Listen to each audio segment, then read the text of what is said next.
Kita memperingati bahwa Tuhan telah mati di atas kayu salib bagi kita. Darahnya yang tercurah itu menebus hidup kita. Kita patut bersyukur atas pengorbanan Tuhan di atas kayu salib, sebab Dia terlalu amat sangat baik dalam hidup kita. Mari kita bersatu dalam doa. Kita teduh sejenak. Kita renungkan kasih karunia Tuhan. Walaupun saat ini kondisi kita, situasi yang kita alami tidak memungkinkan kita untuk mengatakan terima kasih Tuhan, tetapi saat ini kita berkata, apapun keadaan kita saat ini, Tuhan Yesus tetap baik. Dia Yesus telah mati bagiku. Dia Tuhan selamatkan jiwaku.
Tuhan. Kepada siapakah kami dapat berseru kecuali kepada Engkau Tuhan. Mari sendekkan telingamu Tuhan. Dengan seruan kami, kepadamu kami berseru Bapa. Terima kasih Yesus.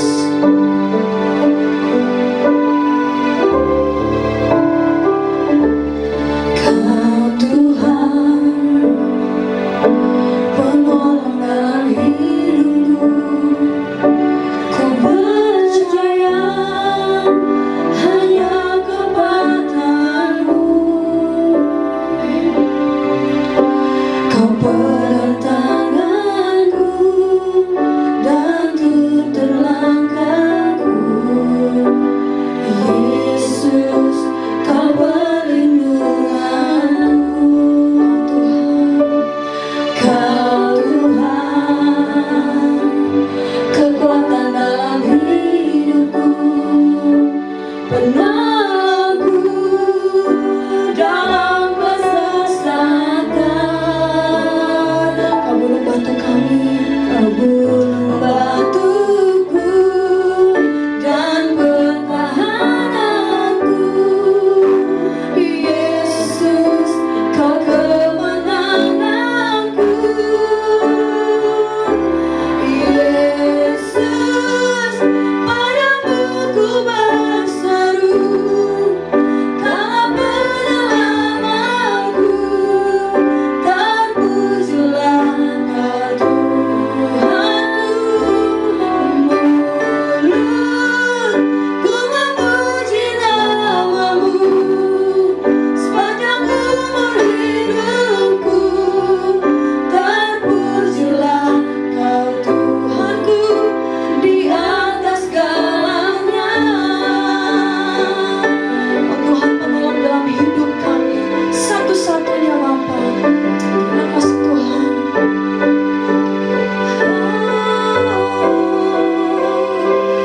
Kau Tuhan, penolong dalam hidupku.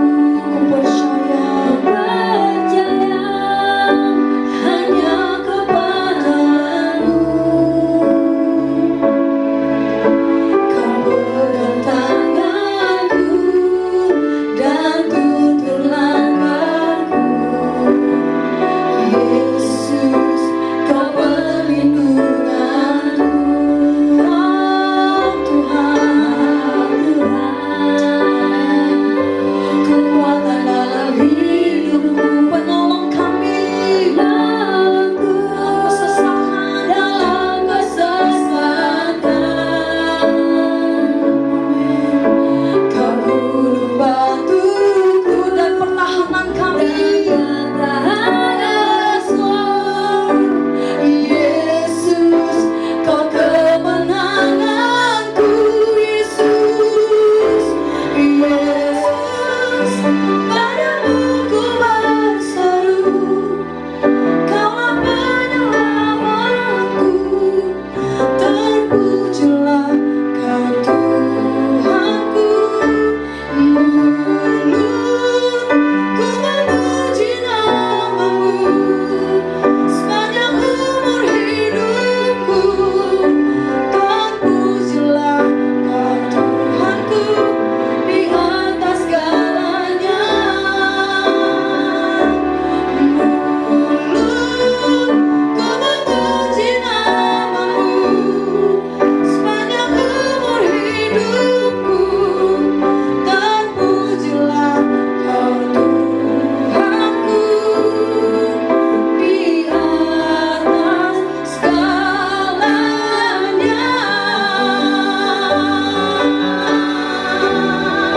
Kami katakan, oh Yesus, haleluya. Terima kasih Tuhan.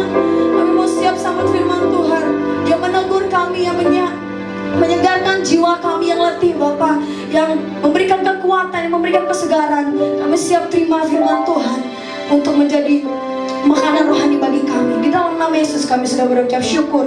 Haleluya. Amin.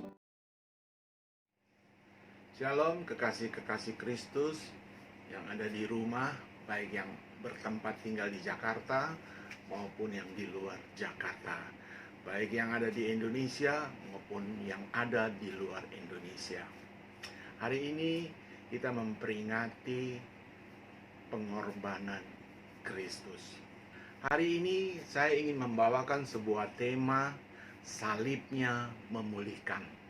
Saya ambil dari 1 Petrus pasal 2 ayat 24 yang mengatakan, Ia sendiri telah memikul dosa kita di dalam tubuhnya di kayu salib, supaya kita yang telah mati terhadap dosa hidup untuk kebenaran. Oleh bilur-bilurnya kamu telah sembuh. Saya rasa hari ini adalah hari bersejarah buat kita semua umat Kristen. Sebab dari sejak saya sekolah minggu sampai seusia sekarang ini, saya belum mengalami ibadah Jumat Agung secara online. Mungkin baru pertama kali ini di tahun 2020 kita semua mengalaminya. Saya hanya berhadapan dengan sebuah kamera dan tidak dapat melihat saudara.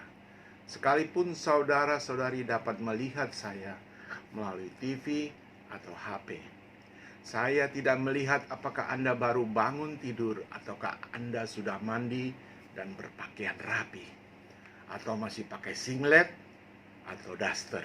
Saya pun tidak tahu. Tetapi saya percaya saudara-saudari sedang mengikuti ibadah di rumah. Kita harus bersyukur. Karena apa? Karena listrik masih nyala, pulsa HP pun masih ada, dan internet pun tetap connect. Sehingga kita semua bisa beribadah sekalipun di udara. Jadi apapun keadaannya, baik atau tidak baik, kabar baik tetap harus disampaikan. Saya percaya ketika firman Tuhan disampaikan, kuasanya bekerja, dan hadirat Tuhan selalu hadir di mana kita berada. Di atas salib Kristus, dosa manusia telah ditebus dan dibayar lunas. Baik bagi manusia yang hidup sebelum Kristus ada, maupun bagi manusia yang hidup saat Kristus ada. Lalu bagaimana dengan manusia yang hidup setelah pengorbanan Yesus sampai sekarang? Apakah dosa manusia tetap ditanggung oleh pengorbanan Kristus tersebut? Jawabannya adalah iya. Dosa kita semua tetap ditanggung dan dibayar lunas di muka. Asalkan kita selagi masih hidup mau menerima dan percaya kepada Kristus dan mengakui dengan mulut kita bahwa Kristus Yesus yang disalibkan itu, yang telah bangkit dan yang naik ke surga adalah Tuhan dan Juru Selamat. Sebab ada firman yang tertulis dalam Kisah Para Rasul pasal 10 ayat 43. Barang siapa percaya kepadanya, ia akan mendapat pengampunan dosa oleh karena namanya. Percayakah saudara-saudari akan firman Tuhan yang tertulis itu? Jika pengorbanan Kristus di atas salib 2000 tahun yang lalu masih berlaku sampai sekarang, ini berarti pengorbanan Kristus tersebut tidak ada expired date-nya sampai menjelang nafas kita terakhir. Semua produk makanan dan obat ada expired date-nya. Barang-barang apapun ada masa pakainya. Sekalipun barang-barang itu masih baik, mungkin sudah berkurang kegunaannya. Tetapi pengorbanan Kristus di atas salib tidak ada expired date-nya. Dan sedikit pun tidak berkurang kuasa dan kasih-Nya. Oleh bilur-bilurnya yang tercurah di salib, sanggup menyembuhkan dan melindungi kita dari segala bahaya, bencana, petaka, musibah, dan kuasa-kuasa jahat lainnya. Selama masih tersedia kasih anugerahnya yang diberikan kepada kita, mari manfaatkanlah kesempatan baik yang Tuhan berikan ini. Saya berharap saudara-saudari yang belum menerima kasih anugerahnya itu, cobalah buka pintu hatimu untuk mendengar, mengenal tentang siapa Kristus Yesus. Dan pelajarilah dalam hatimu sampai engkau mengenal dan ia menjamah jiwamu secara pribadi dan membuat hatimu mantap dan percaya bahwa Kristus adalah Tuhan dan juru selamat dirimu. Dan bagi setiap kita yang sudah percaya kepada Kristus, janganlah suam-suam kuku. Segeralah bangkit untuk lebih sungguh-sungguh setia dan beriman teguh kepada Yesus. Manfaatkanlah kemurahan, kasih, dan anugerahnya yang masih tersedia di dalam memasuki waktu-waktu terakhir seperti sekarang ini. Inilah saatnya semua manusia di dunia sedang memasuki masa-masa penampihan besar. Kita harus lebih sungguh-sungguh lagi menjadi pelaku-pelaku firman-Nya, dan bukan hanya sekedar menjadi orang percaya yang mendengar, yang mengkritik, yang mencemooh, yang menggosip, yang menuntut, ataupun yang menghakimi sesama, dan yang menyalahgunakan firman-Nya untuk memenuhi kenikmatan diri sendiri. Saudara-saudari yang dikasihi Tuhan, saya ingin membacakan kembali apa yang tertulis dalam 1 Petrus pasal 2 ayat 24. Ia sendiri telah memikul dosa kita di dalam tubuhnya di kayu salib, supaya kita yang telah mati terhadap dosa hidup untuk kebenaran. Oleh bilur-bilurnya kamu telah sembuh. Di atas salibnya Kristus menyelesaikan tugas dan kewajibannya dengan sempurna. Tidak ada seorang pun yang sanggup dan mampu menjalankan tugas kewajiban seperti Kristus sampai sempurna, apalagi sampai memikul dosa kita di dalam tubuhnya dan menyerahkan nyawanya, supaya kita tetap memiliki hidup yang benar dan selalu tetap sehat. Oleh bilur-bilurnya kita sembuh. Itulah sebabnya mengapa kekristenan dilambangkan dengan salib. Sebelum penyaliban Kristus, salib itu memang sudah ada dan biasa digunakan untuk menghukum para penjahat. Dan orang yang digantung di salib adalah orang yang kena kutuk. Tetapi Kristus bukanlah seorang penjahat, bukanlah seorang yang bersalah. Bahkan wali negeri yang bernama Pilatus tidak menemukan kesalahan satupun terhadap Yesus. Tetapi karena desakan massa saat itu, maka tentara-tentara Romawi memanfaatkan kesempatan jabatannya sebagai algojo untuk menyiksa Yesus. Mereka menyiksa Yesus dengan sadis, kejam, dan tidak manusiawi. Massa pun mengolok-olok dia, mencaci maki, meludahi. Para imam pun menghina dia, menghujat dia. Tentara Romawi menyambuk seluruh tubuh Yesus sampai hancur dan luka parah. Tulang-tulang rusuk Yesus pun sampai terlihat dengan mata semua orang. Mereka juga memasang mahkota duri pada kepala Yesus dan memukul mahkota duri yang terpasang di kepala Yesus, sehingga darah pun mengalir keluar dari kepala Yesus. Kemudian menukar Yesus dengan pembebasan penjahat Barabas, memaku kedua tangan dan kakinya, lalu memberikan minuman anggur asam yang tidak layak kepada Yesus. Bahkan setelah Yesus tak bernyawa pun, mereka menusuk lambungnya. Sungguh sangat besar pengorbanan Yesus di atas salib.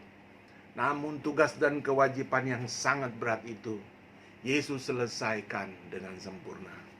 Demi satu hal, yaitu untuk memberikan jaminan keselamatan kekal buat manusia dan sekaligus membayar lunas dosa manusia. Setelah peristiwa penyaliban Kristus di kota Konstantin, muncullah seorang kaisar Kristen pertama yang bernama Julius Caesar, dan menyalibkan dan menjadikan salib Kristus sebagai lambang keselamatan, dan melarang lagi penggunaan salib untuk menghukum para penjahat. yang dalam bahasa aslinya dikatakan ne saltore signum subserviret et perniciem, yang artinya lambang keselamatan tidak dijadikan lagi untuk membinasakan. Dan sejak saat itulah salib Kristus digunakan sebagai lambang kekristenan hingga sekarang. Dan salib Kristus itu merupakan catatan sejarah yang terbukti kebenarannya. Saudara-saudari yang dikasihi Tuhan, hari ini kita memperingati pengorbanannya. Kita akan menerima roti dan anggur kudusnya pada saat kita memakan dan meminumnya. Kita harus yakini dengan sepenuh iman sebagai tubuh dan darah Kristus. Salibnya sanggup memulihkan. Karena di atas salib itu ada anak Allah yang maha kudus dan mulia, yang rela berkorban untuk menggantikan kita. Dialah Yesus Kristus yang berkuasa dan sanggup mengampuni dosa manusia. Apakah saudara aminkan akan hal ini? Saya ingin menyampaikan kebenaran akan hal ini. Mungkin di antara kita ada yang belum mendengar, atau mungkin juga ada yang masih ragu-ragu. Apa iya Yesus tersiksa di atas salib itu sanggup mengampuni dosa manusia? Sedangkan kondisi tubuh Yesus saja sangat lemah dan tidak berdaya apa-apa lagi. Seluruh tubuhnya hancur, penuh dengan luka dan sayatan. Kaki dan tangannya terpaku. Rasa sakitnya pun yang dialaminya pasti sangat berat. Bagaimana mungkin Yesus sanggup mengampuni dosa manusia? Saudara-saudari yang dikasihi Tuhan, mari kita selidiki apa yang tersirat dalam percakapan Yesus dengan kedua orang penjahat yang disalib bersamanya. Yang satu di sisi kiri, yang satu di sisi kanan. Penjahat yang satu menghujat Yesus, tetapi penjahat yang satu menyadari kejahatannya dan mengakui hukuman yang diterimanya itu setimpal dengan perbuatannya. Dan penjahat itu pun mengatakan bahwa Yesus adalah Raja yang akan datang. Dan dia mengatakan kepada Yesus, jika engkau datang, ingatlah akan diriku. Apa yang dikatakan Yesus kepada penjahat yang mengakui Yesus itu?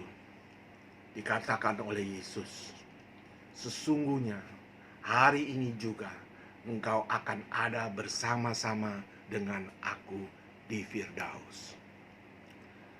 Perkataan Yesus inilah yang merupakan bukti bahwa Yesus berkuasa dan sanggup mengampuni dosa manusia. Sebab Yesus berkata kepadanya, hari ini juga engkau ada bersama-sama dengan aku di dalam Firdaus. Mengapa perkataan Yesus itu membuktikan bahwa ia sanggup mengampuni dosa manusia? Coba kita renungkan apa yang tersirat di dalam perkataan Yesus itu. Yang namanya penjahat, saudara-saudara, sampai ia digantung dan disalib, sudah pasti ia orang yang berdosa. Penjahat itu pun belum mengenal siapa diri Yesus. Biasanya sesama penjahat pasti saling tahu dan saling mengenal. Apakah penjahat itu temannya ataukah musuhnya? Sedangkan Firdaus adalah tempat yang kudus, tempat yang tidak dapat menerima setitik dosa pun. Tetapi Yesus mengatakan kepada penjahat itu, hari ini juga engkau bersama-sama aku di Firdaus. Artinya Firdaus yang tidak dapat menerima setitik dosa, penjahat yang memiliki dosa, bisa bersama-sama dengan Kristus Yesus. Artinya penjahat yang banyak dosanya itu sudah diampuni Yesus, dan Yesus bisa membawa ke dalam Firdaus bersama-sama Yesus yang tidak berdosa. Artinya penjahat itu pun sudah diampuni dosanya, sudah dibayar lunas pada saat Yesus disalibkan. Apakah hal ini bukan suatu bukti yang nyata bahwa Yesus walaupun dalam keadaan yang tersiksa dan lemah, dan pengorbanannya itu yang membuat pengampunan dosa penjahat itu. Itulah sebabnya Yesus sanggup mengampuni dosa manusia. Saudara-saudari yang dikasihi Tuhan, dalam kesempatan ini saya ingin menyampaikan satu fondasi yang sangat penting di dalam membentuk iman yang benar kepada Kristus. Sehingga kuasa salib Kristus itu selalu nyata di dalam kehidupan kita. Satu fondasi yang sangat penting itu adalah apa? Hidup untuk kebenaran. Seperti yang dikatakan 1 Petrus pasal 2 ayat 24. Kita yang sudah diselamatkan. Kita, dosa-dosa kita yang sudah dipikul di atas salibnya. Supaya kita hidup untuk kebenaran. Saudara, fondasi ini merupakan satu landasan yang sangat kuat untuk membentuk iman kita yang benar. Hidup untuk kebaikan itu memang benar, tetapi hidup untuk kebenaran itulah yang terbaik.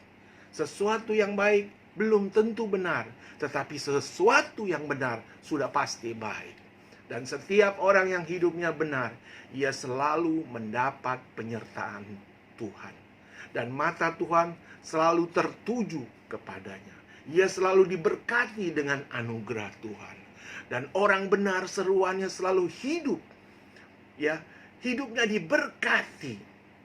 Tuhan selalu akan mendengar seruannya. Dan segala kesesakannya dilepaskan oleh Tuhan. Orang yang hidupnya benar, ia akan mewarisi negeri. Ia diselamatkan dan dilindungi Tuhan. Ia dalam pemeliharaan Tuhan. Selalu mendapat kekuatan. Ia akan diselamatkan dalam segala kesukaran. Dan keturunannya pun akan diselamatkan.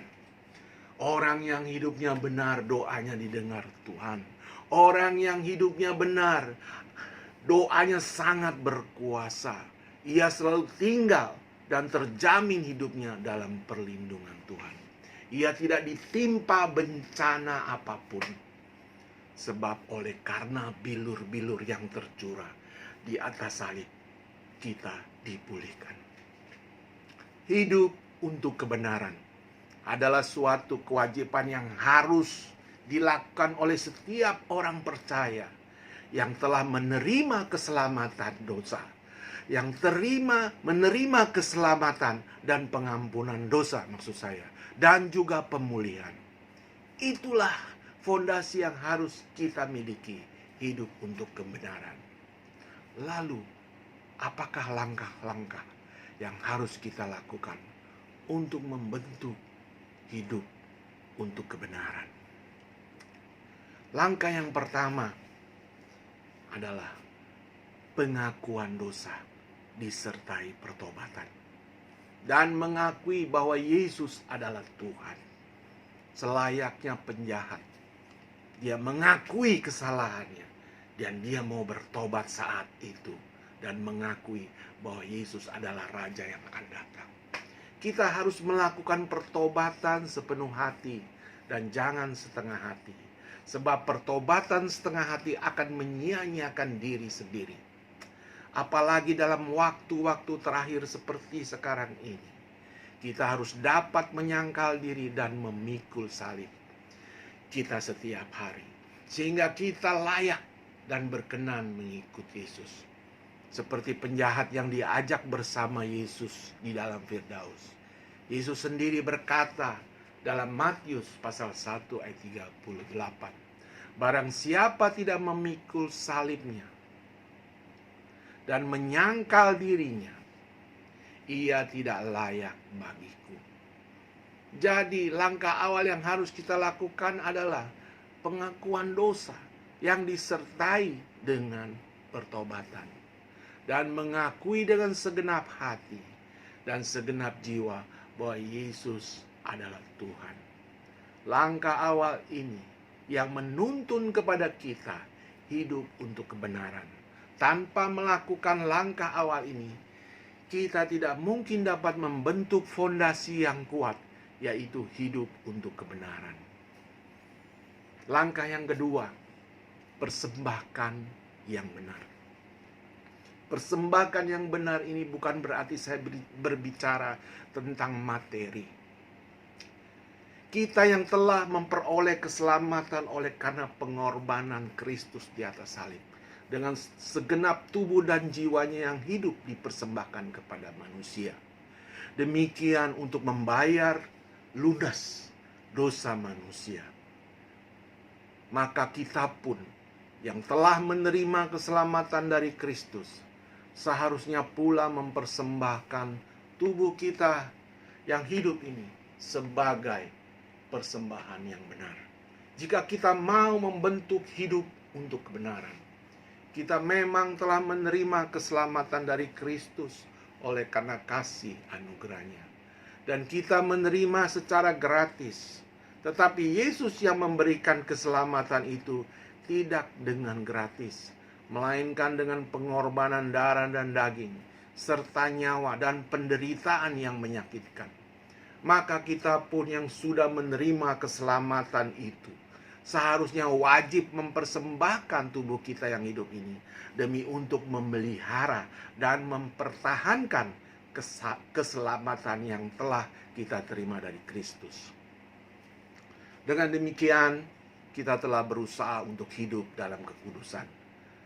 Berusaha hidup sesuai dengan ketetapan-ketetapan firman-Nya dan menjadikan hidup kita berkenan di mata Tuhan.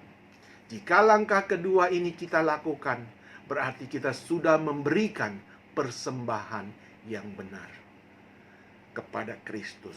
Dan menjadi persembahan itu suatu ibadah yang sejati.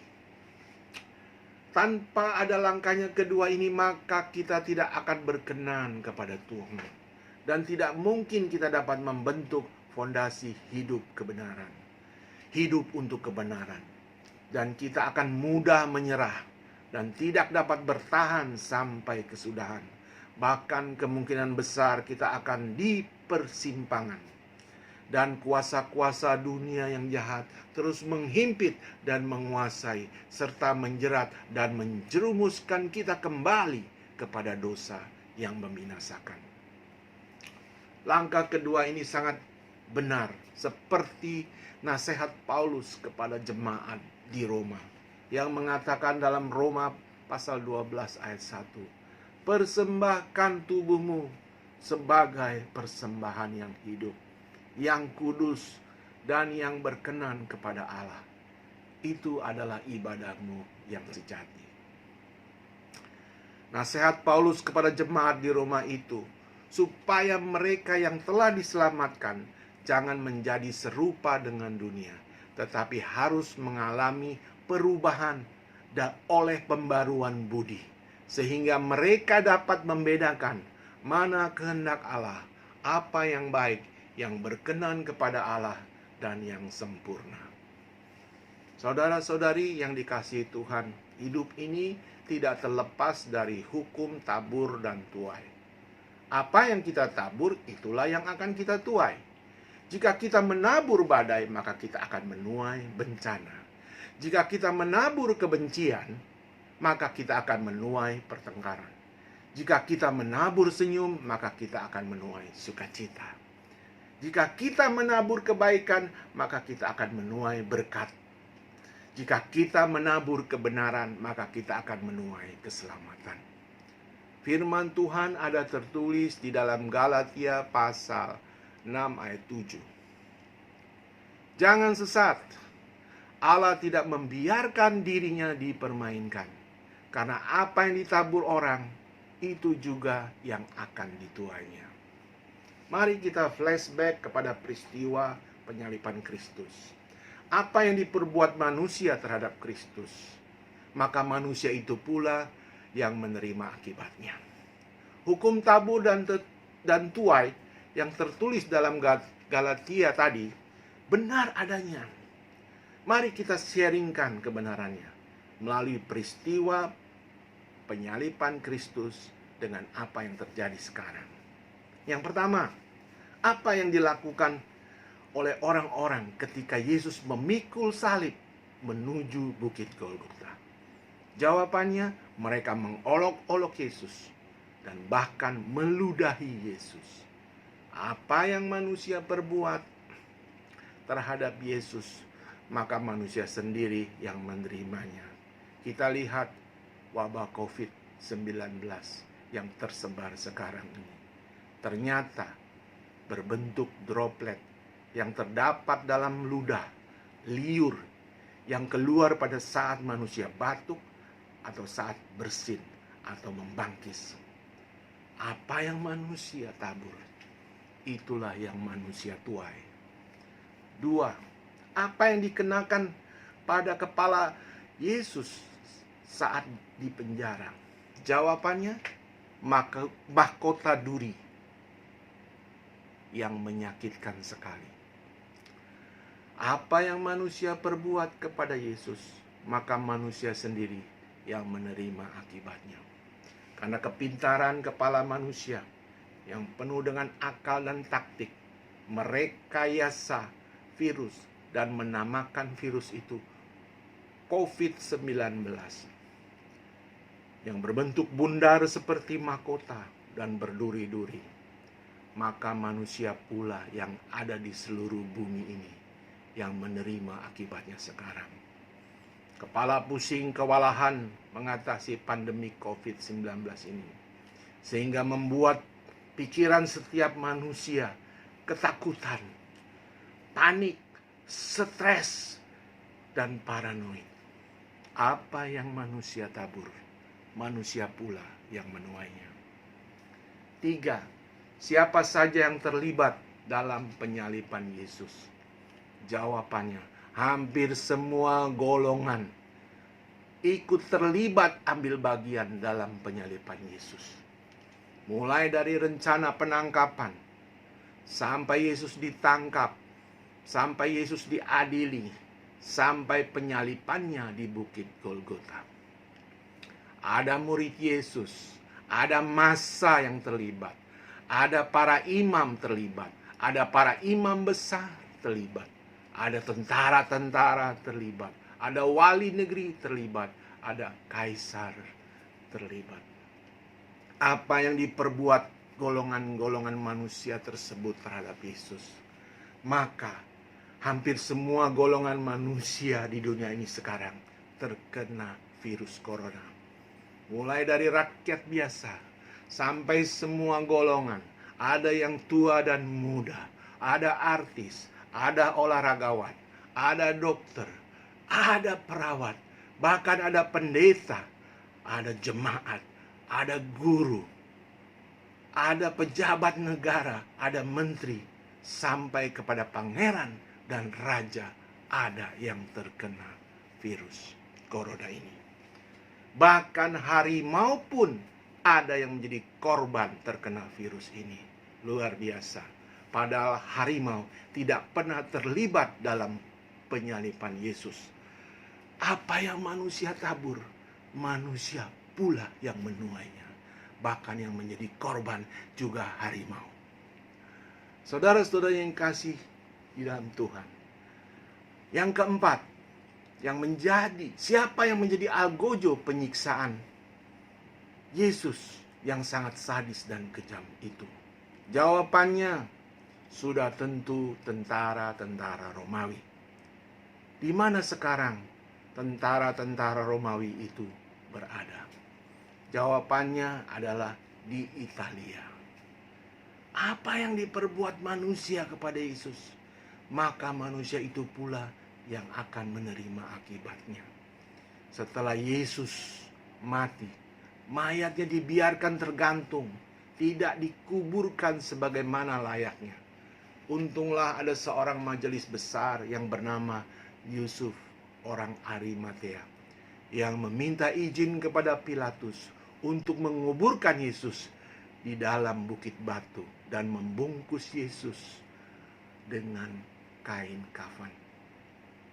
Apakah mungkin karena penyiksaan terhadap Yesus yang diperbuat orang-orang Romawi saat itu mengakibatkan Italia mengalami penderitaan yang begitu berat di antara negara-negara lain?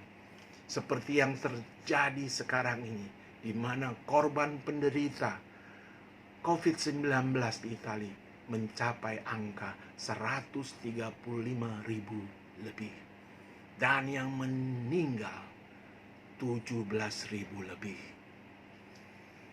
Mereka yang meninggal tanpa tersedianya tempat kubur yang layak, sampai mereka dibakar tanpa harus dibungkus lagi dengan kain kafan.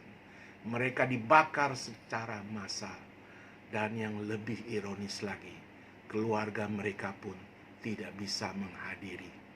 Saudara-saudari yang dikasihi Tuhan, apa yang manusia tabur, itu pula yang manusia tuai. 5. Siapa yang memaksa Yesus untuk dimasukkan ke dalam rumah tahanan? Dan dengan siapa Yesus ditukarkan? Jawabannya, yang memaksa adalah seluruh rakyat pada masa itu.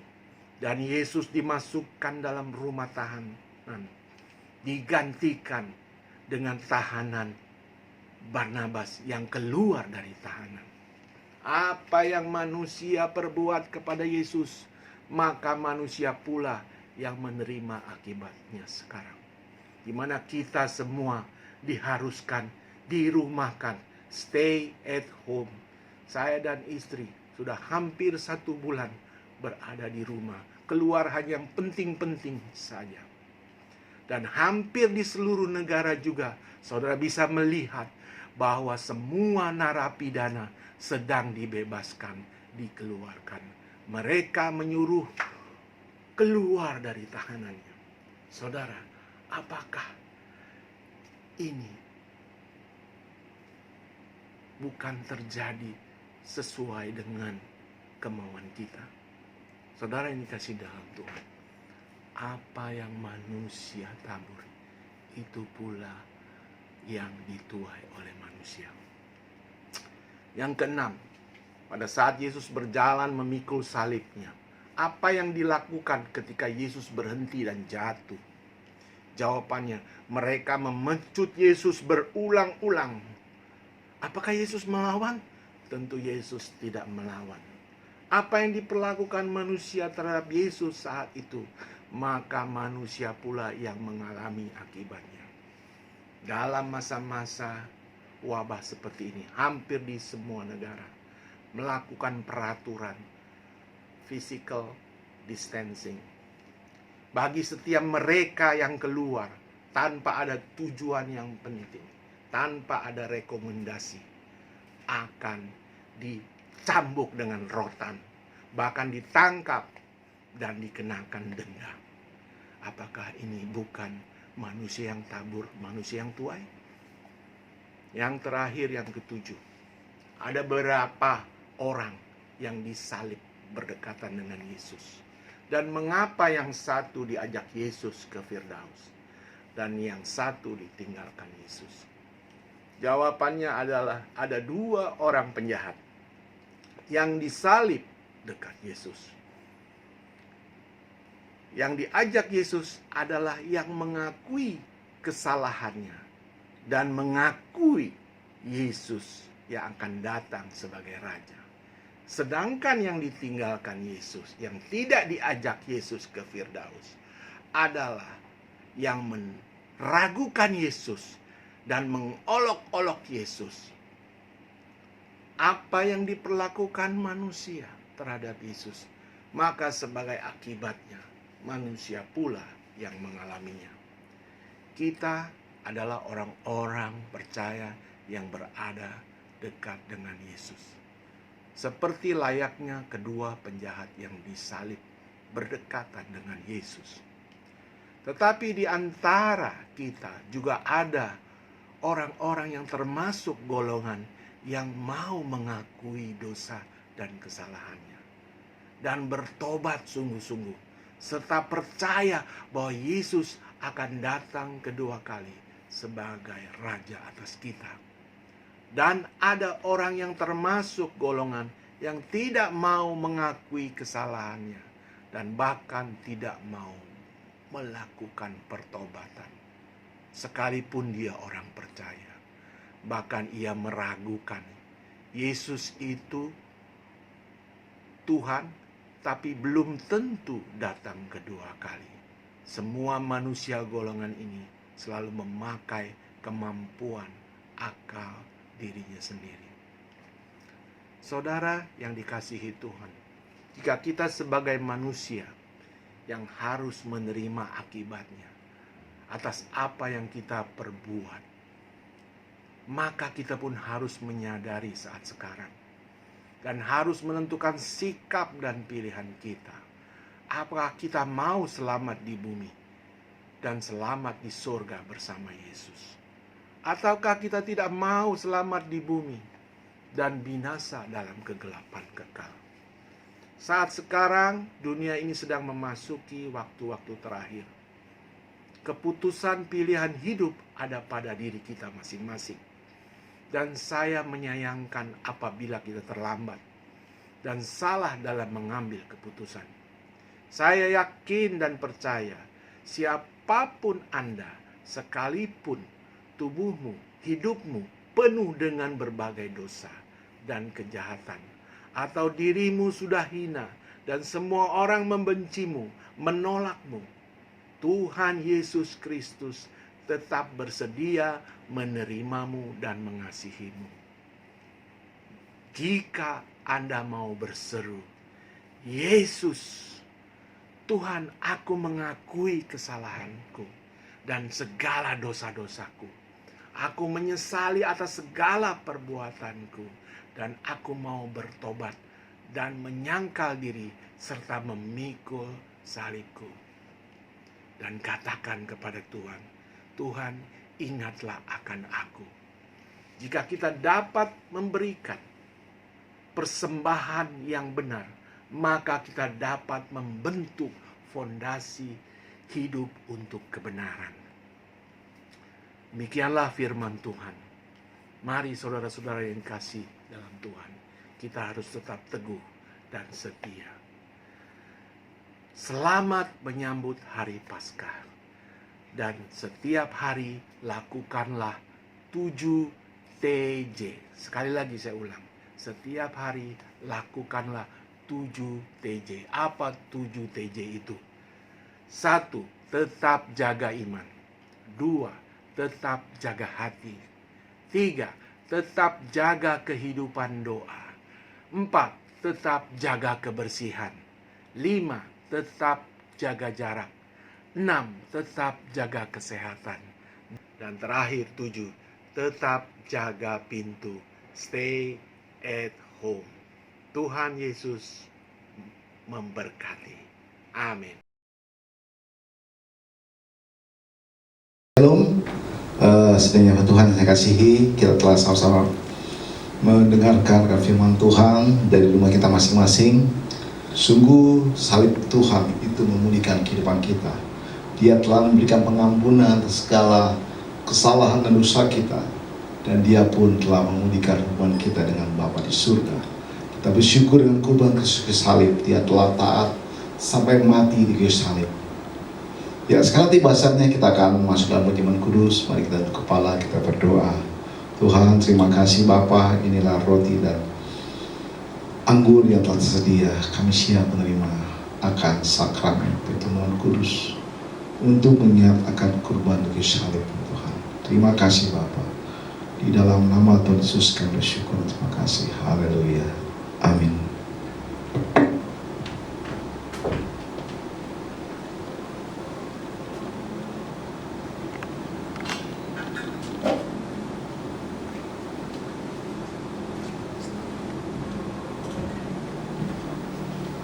Ya, kita angkat sebuah lagu.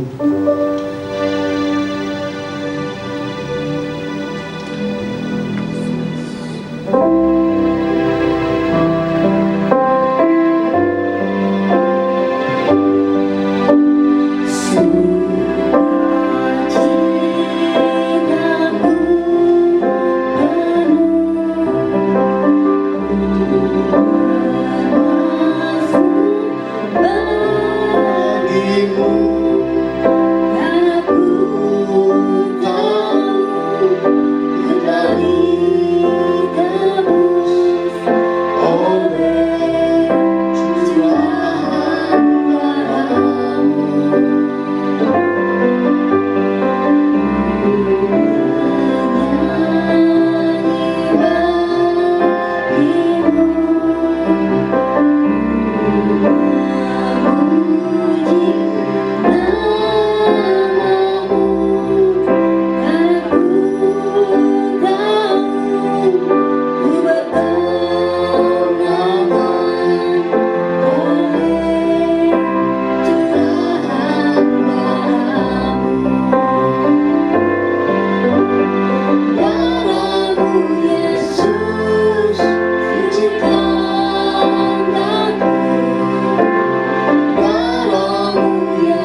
Ya, mari kita akan masuki sakramen perjamuan kudus.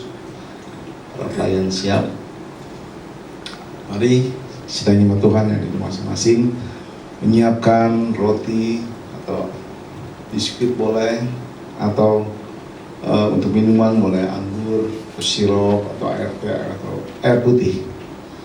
Kita sama-sama ikuti sakramen yang kudus, suatu sakramen yang diperintahkan oleh kitab suci yang harus kita lakukan untuk mengingat akan kematian Tuhan di kayu salib. Mari kita angkat roti atas kepala kita untuk menghormati akan kurban Kristus kayu salib. Sebelum kita makan dan minum, kita akan sama-sama mendengarkan kebenaran firman Tuhan. Sebab setiap kali kamu makan roti ini dan minum cawan ini, kamu memberitakan kematian Tuhan sampai Ia datang. Jadi barang siapa dengan cara yang tidak layak makan roti atau minum cawan Tuhan, ia berdosa terhadap tubuh dan darah Tuhan. Karena itu hendaklah tiap-tiap orang menguji dirinya sendiri, dan baru sudah itu ia makan roti dan minum dari cawan itu. Karena barang siapa makan dan minum tanpa mengakui tubuh Tuhan, ia mendatangkan hukuman atas dirinya. Bukankah cawan ucapan syukur yang atasnya kita ucapan syukur adalah persekutuan dengan darah Kristus? Bukankah roti yang kita pecah-pecahkan adalah persekutuan dengan tubuh Kristus? Sebab apa yang telah kuteruskan pada kamu telah aku terima dari Tuhan, yaitu bahwa Tuhan Yesus pada malam waktu ia diserahkan mengambil roti, sudah itu ia mengucap syukur atasnya. Ia memecah-mecahkannya dan berkata, inilah tubuhku yang diserahkan bagi kamu, perbuatlah ini menjadi peringatan akan aku. Apakah kami percaya roti yang kita panggil lambang persekutuan dengan tubuh Kristus? Mari kita memakannya dalam nama Tuhan Yesus.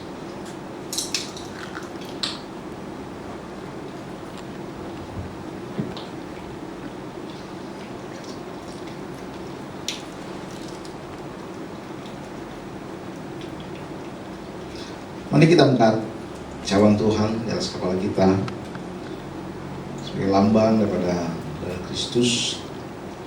Kita akan sama-sama mendengar firman Tuhan. Demikian juga yang mungkin cawan sudah makan lalu berkata, cawan ini adalah perjanjian baru yang dimeteraikan oleh darahku, perbuatlah ini setiap kali kamu minumnya menjadi peringatan akan aku. Apakah kamu percaya anggur yang kita panggil lambang persekutuan dengan darah Kristus? Mari kita meminumnya dalam nama Tuhan Yesus. Mari kita tunduk kepala, kita berdoa bersyukur atas apa yang Kristus telah lakukan di kayu salib. Dia telah mati, Dia telah setia sampai mati di salib untuk melakukan penebusan. Kami bersyukur Tuhan dengan darah-Mu yang tercurah. Kami bersyukur Tuhan dengan darah-Mu yang telah tertumpah di kayu salib. Darah-Mu memulihkan, darah-Mu menyembuhkan, darah-Mu memberikan satu pengharapan yang luar biasa bagi kami semua Tuhan sebagai orang percaya. Terima kasih Bapa, terima kasih. Terima kasih Bapa, terima kasih. Terima kasih Yesusku, terima kasih Yesusku. Puji syukur hanya bagi Tuhanku. Terima kasih Yesusku, terima kasih Yesusku. Puji syukur hanya bagi Tuhanku. Puji syukur hanya bagi Tuhanku. Puji syukur hanya bagi Tuhanku. Amin. Terus berkati. Ya, sidang jemaat Tuhan saya kasihi, ibadah Jumat Agung telah selesai. Kita telah memperingati akan kematian Tuhan di kayu salib dalam suasana yang cukup memprihatinkan. Dalam pandemi virus corona, kita masih ikut akan anjuran pemerintah untuk kita beribadah di rumah kita masing-masing. Semungkan untuk hari Minggu juga tetap kita ibadah di masing-masing. Kita akan sama-sama merayakan akan kebangkitan Kristus dari kepada kematian. Dia telah menang. Dia tidak dapat dikuasai oleh kematian, tapi Dia telah mengalami kebangkitan. Terus suatu janji yang Dia berikan bagi kita semua sebagai orang percaya bahwa Dia mengalami kebangkitan. Yang kedua adalah Bapak Ibu tetap setia dalam doa sepakat jam 9 malam. Kita sama-sama mendoakan untuk pemerintah kita, baik Presiden serta pejabat terkait, juga tim gugus tugas yang melaksanakan dalam percepatan pemberantasan daripada wabah virus corona ini. Kita doakan juga bagi frontliner, yaitu bagi tim medis, dokter, perawat, relawan yang terus berjuang di garis besar, di garis depan, agar mereka terus setia akan panggilannya dalam pelayanan, dalam memerangi, dalam menangani pada virus ini. Yang ketiga, kita doakan juga bagi aparat terkait yang menjalankan dalam mengawal daripada semua program pemerintah ini dengan baik, khususnya bagi Jakarta dan beberapa kota besar di Indonesia yang diberlakukannya PSBB ini, agar itu juga boleh berjalan baik sehingga wabah ini makin boleh berkurang. Dan terus perlu dukungan daripada sidang jemaat Tuhan. Kita yakin kita sebagai biji mata Tuhan, Tuhan pasti memberikan perlindungan, Tuhan berikan suatu proteksi, dan kita juga ikut anjuran pemerintah supaya kita menjaga jarak, pola hidup yang sehat, dan juga sehingga kembali supaya kita mau stay at home, lalu kita mengkonsumsi makanan yang sehat, ya, asupan vitamin yang baik sehingga antibodi kita boleh sempurna, boleh meningkat sehingga tidak dapat dikalahkan oleh virus corona itu. Ya, dan yang terakhir Bapak Ibu, untuk Bapak Ibu yang diberi kesempatan untuk dapat memberikan persembahan, Bapak Ibu boleh memberikan money transfer kepada rekening GB Yerusalem yang maupun dari jemaat yang di Mangga 2 juga pada rekening yang di Mangga 2, masing-masing mentransfer kepada rekening masing-masing. Setelah itu boleh di forward ya ke WA saya atau WA ke Bendahara agar dapat di cross check untuk transferannya itu. Ya, demikian pengumuman dari saya. Kita doakan terus agar pandemi ini boleh berlalu secepatnya, dan Bapak Ibu, jika ada sesuatu hal tentang situasi daripada lingkungan di mana Bapak Ibu tinggal, boleh menginformasikan di dalam grup gereja. Misalkan ada terjadi sesuatu, agar kita sesama anggota gereja kita bisa boleh saling tolong menolong satu sama lain. Ya, demikian pengumuman daripada saya. Kita ketemu lagi pada hari Minggu nanti dalam ibadah online, dan mudah-mudahan tanggal 19 kita bisa dapat beribadah bersama sesuai dengan anjuran pemerintah. Kalau jika pun belum memungkinkan, pasti ada pengumuman resmi dari pemerintah kapan kita dapat beribadah bersama di gedung gereja. Oke, terima kasih. Kita akhiri ibadah kita pada siang hari ini. Kita sama-sama angkat suatu pujian bagi bangsa ini.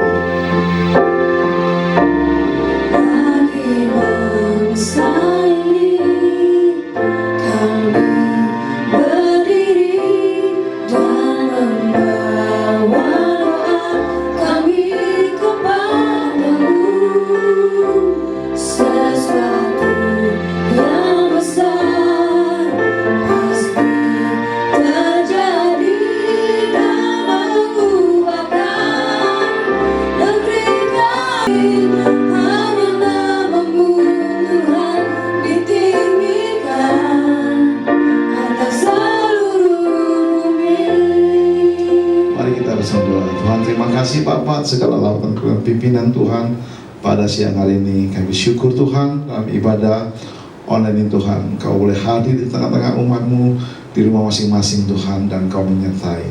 Terima kasih Bapak. Saat ini kami berdoa untuk pemerintah kami Indonesia, lawan bangsa yang besar ini Tuhan, terus mampukan para pejabat ini dalam kami, para relawan, tim medis, dokter, dan juga gugus tugas yang terus melaksanakan dalam memerangi wabah dan virus corona ini Tuhan. Biarlah kami sebagai bangsa Indonesia boleh bersatu, boleh sehati, sepakat dalam memerangi.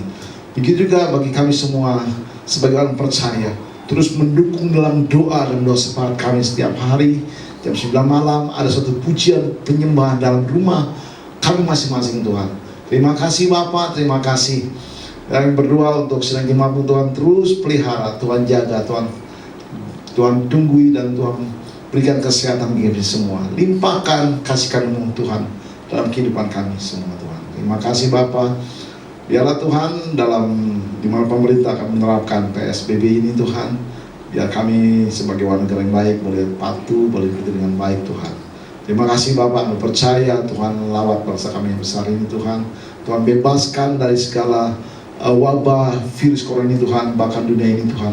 Boleh Tuhan lawat Tuhan, sehingga wabah ini segera boleh terhindar Tuhan Yesus. Terima kasih Bapak, kami mampu siap menerima berkat-Mu. Mari sidang jemaat Tuhan yang saya kasih, kita mengangkat tangan, arahkan hati dan kita kepada Kristus sebagai kepala gereja kita dan menjadi pusat kebenaran hidup kita. Terimalah berkat dari Allah Bapa di surga, malah cita kasih rahmat daripada Putra yang tunggal Kristus di dalam persamaan yang indah dengan Roh Kudus. Mulai saat ini sampai Maranatha, Tuhan Yesus kembali. Kita semua yang percaya dan lama berkat Tuhan, mari kita sama-sama katakan, Amin.